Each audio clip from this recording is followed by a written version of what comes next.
It's all over the internet. Breaking news over the past few minutes. Penn State has fired James Franklin, a guy who has been with Penn State since, for a while. I want to say since about 2015, 2014, somewhere in there.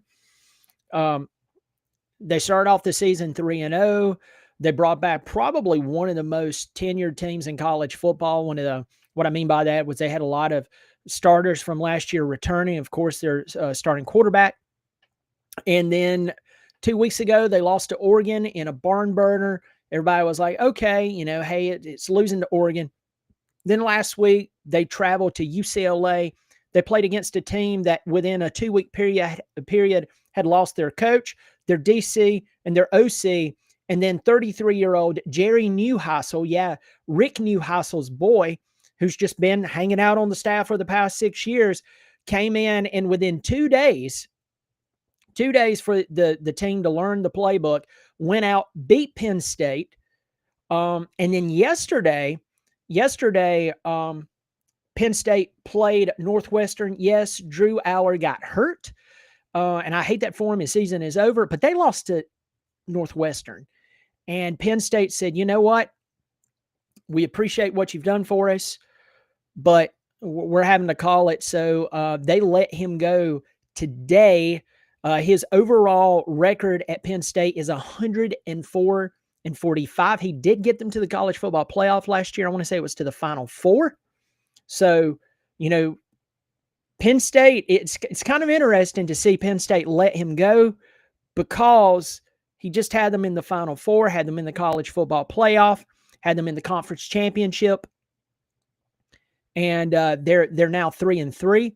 Now, here's one thing that a lot of people really this was the big deal, that his record against top 10 competition was 4-21. So if you're a top 10 football team, let's do the math here. He had a 16% chance of beating them versus the 84%. I mean, literally, you did the math there. 4-21, that's 25 times, right? 4 times 25 is 100%. So you had a 16% chance of winning against a top 10 team. And so after everything just kept falling apart, after they lost, after Penn State brought back all that talent, went out and got Jim Knowles after Tom Allen left for Clemson, they called it. They called it, and they fired James Franklin. Honestly, I'm shocked. I'm absolutely shocked that they would fire James Franklin. You have to wonder. You have to wonder. I mean, what really, really pushed them over the edge? And I know you could say, well, Brian, you just said it. 4-21 against top 10 opponents. Yeah. But that wasn't it. I mean, this has been going on for a while. Losing to an 0-4 UCLA team and then losing to Northwestern in back-to-back weeks, that is what broke the camel's back. And what this also lets me know is that Penn State was probably looking to make this move, but they always were going up against that whole, well, he's had 10-win seasons. He got us to the college football playoff, but I'll guarantee you a lot of them did not believe in him to get them over the hump. And there are coaches out there that they will get you to a certain place, but that's it.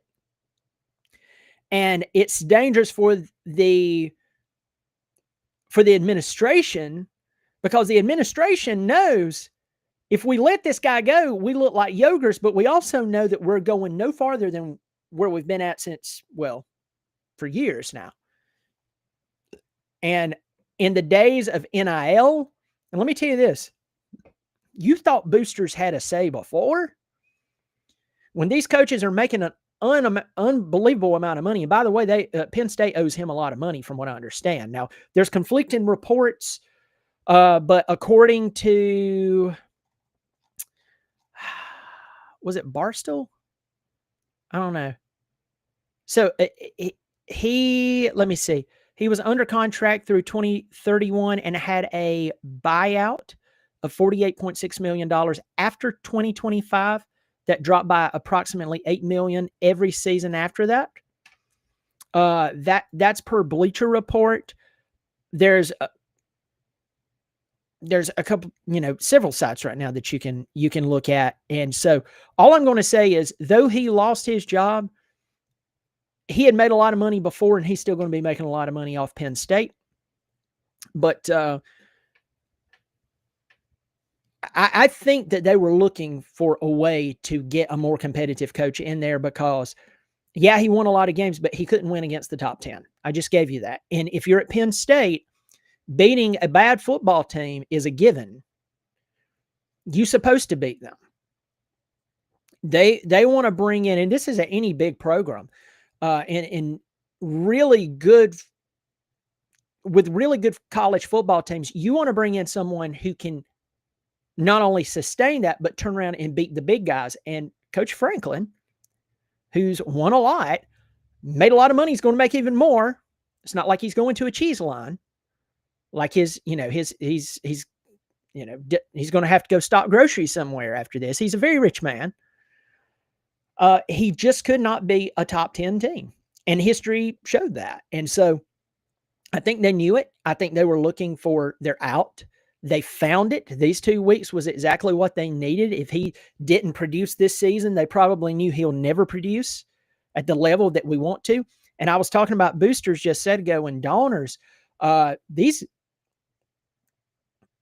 people who give money to the school and give money to the players, they're not only looking at a big salary, they're also looking at all the money that's flowing to players, and they're going, we're not seeing the yield.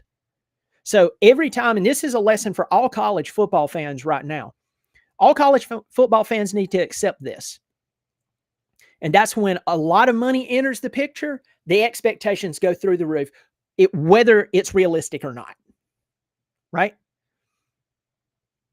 Whether it's realistic or not, whether it's okay or not, whether it's you feel okay about it or not, the truth is that you buy a Ferrari, it better perform better than a Buick. And if it doesn't, Ferrari has failed you. And you don't want to spend that money anymore. So there's a lot of guys out there who would love to take over Penn State, who would love to take over their resources, who would love to take over the historical program, who would love to walk into Happy Valley, who right now is not so happy, and lead that program, and who could get them over the hump. That could be Ohio State, that can be Oregon, that can be the top 10 teams and win. And when a lot of money enters the picture, that expectation goes through the roof, and people's patience, well, it goes down. So, it's kind of interesting to watch this happen. But anyway, folks, tell me, who do you think is going to be his replacement? And I want some realistic names here. I want to hear some good stuff, right? Let me know who you think could actually come in and take over for James Franklin, because this is really, really interesting for me. I mean, I find this very interesting. The timing of it. The guy just got out of the college football playoff. It was almost like they were looking for a reason, and they're willing to shell out all that money to him. It tells me a lot. Folks, thanks so much for joining me on this on the show. If you love talking college football, I hope you'll subscribe to the channel. Remember, it's free. And I have my Clemson channel. It's about 3 years old. And then I just started this channel a few months ago. It's brand new. I'll ask you if you don't mind helping out someone. I hope that you will. I hope that you'll subscribe. That's free. And then you'll pass it along in your forums to all your buddies who loves talking college football on Facebook. I do appreciate it. Y'all take care of yourself. Drop me